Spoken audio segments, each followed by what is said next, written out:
तामांग अरुणाचल की प्रसिद्ध जनजाति अपातानी के मुखिया की बेटी थी।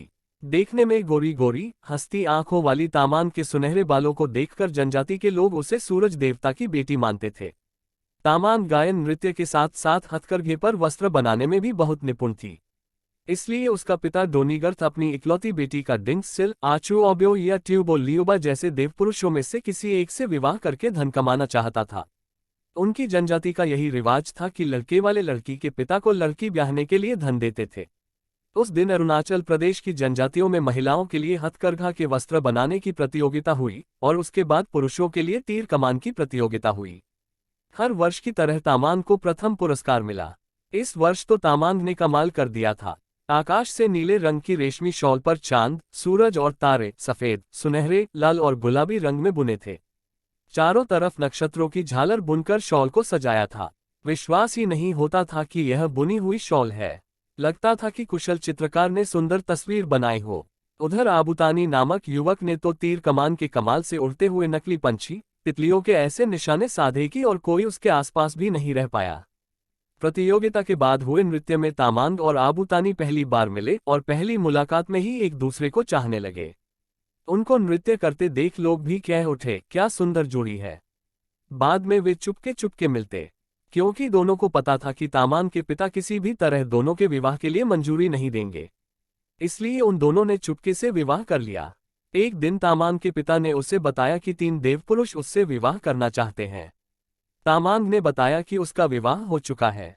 पिता ने कहा कि वह ऐसे विवाह को नहीं मानता, न ही वे तीनों देवपुरुष मानेंगे। वह उनको नाराज नहीं कर सकता। इसलिए एक ही उपाय है। क्या पिताजी? तामांग ने पूछा। सबको एकत्रित करके शर्त रखेगा। जो शर्त पूरी करेगा वही तुम्हारा पति होगा। तीनों देवपुरुष और आबुतानी को बुलाया गया। पहली शर्त है कि चारों को जमीन पर इस तरह नृत्य करना या कूदना होगा कि जमीन से संगीत ध्वनि आए। शर्त सुनकर आबुतानी और तामांग परेशान हुए, पर आबुतानी की बहन ने कहा, चिंता मत करो। जहां आबुतानी को नृत्य करना था उसने वहां तालों यानी पीतल की तश्तरियां मिट्टी के नीचे दबा दी। नृत्य प्रारंभ हुआ। तीनों देवपुरुषों के नृत्य प्रारंभ हुए।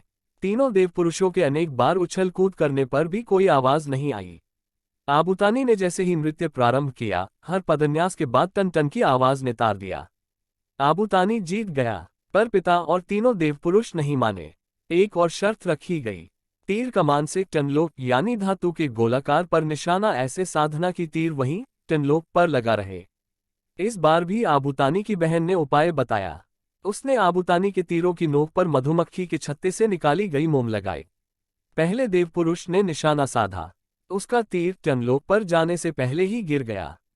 दूसरे देवपुरुष ने भी तीर कसा, पर निशाना चुका। वह टनलोक के पास से गुजर गया। तीसरे देवपुरुष ने तीर टनलोक पर सही मारा। टन की आवाज भी हुई, पर तीर नीचे गिर गया। आखिर में आबुतानी ने तीर मारा। वह सीधा टनलोक के मध्य में लगा और वहीं पर लगा रहा। ये शर्त भी आबुतानी ने जीत ली। अब आखिरी शर्त होगी, अगर वह आबुतानी जीता तो वही होगा तुम्हारा पति। तामांग के पिता और तीनों देवपुरुष बोले, ये तो बेईमानी है। हर बार आबुतानी के जीतने पर और एक शर्त कहकर मुझे और आबुतानी को जुदा करने की कोशिश करते हो। तामांग क्रोधित होकर बोली। गांव के बाकी लोगों ने तामांग का साथ दिया। लोगों का गुस्सा देखकर तामांग का पिता और देवपुरुष बोले, अब वाकई में यह आखिरी शर्त होगी। जो कोयले के टुकड़ों तथा मिट्टी के कुल्हड़े को सबसे दूर फेंकेगा वही तामांग का पति होगा।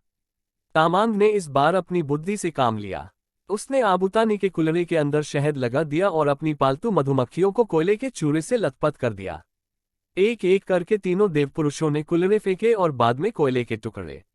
अब बारी आई आबुतानी की। उसने पूरे जोर से मिट्टी का कुल्हड़ा दूर फेंका, जो तीनों के कुल्हड़ों से अधिक दूर गिरा। फिर उसने मधुमक्खियों को मुट्ठी में पकड़कर हवा में फेंका। शहद की खुशबू से कुल्हड़े तक पहुंची, जबकि देवपुरुषों के कोयले के टुकड़े उनके कुल्हड़ों तक भी नहीं गए।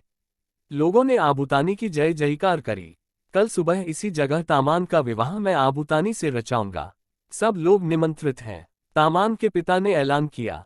सुबह दुल्हन के वेश में तामांग जब मैदान में पहुंची तब हैरान हो गई। आबुतानी के रूप में 4 जने खड़े थे। ये भी चाल थी, पहचानो कौन है पति और उसे माला पहनाओ, तामांग के पिता ने कहा।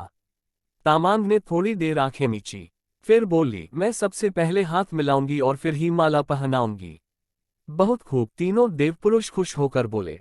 पर तामांग ने देखा, असली आबूतानी चुप खड़ा था। पहले देवपुरुष से जब तामांग ने हाथ मिलाया तो उसने जोर से दबाया और आंख मारी। तामांग ने गुस्से से हाथ छुड़ाया। दूसरे देवपुरुष के पास पहुंचकर तामांग ने मिलाने के लिए हाथ बढ़ाया तो वह इतना पगला गया कि बाहें पसारकर आगे बढ़ने लगा। तामांग खिसक कर निकल गई। तभी तीसरे देवपुरुष ने उतावला होकर हाथ आगे बढ़ाया और तामांग का हाथ पकड़कर जोर जोर से हिलाने लगा। बड़ी मुश्किल से तामांग ने अपना हाथ छुड़ाया। अब वह चौथे यानी असली आबूतानी के पास पहुंची। उसने आबूतानी से हाथ मिलाया। उसके परिचित स्पर्श तथा उसकी आंखों से छलकते प्यार से वह निश्चित हुई। उसे पूरा विश्वास हुआ और उसने आबूतानी को वरमाला पहनाई। तामांग के पिता और तीनों देवपुरुष शर्म से गर्दन झुकाए लोगों की झिड़कियां सुनते रहे। लोगों ने खुशी से पुष्पवर्षा करके विवाह की रस्म पूरी कर दी।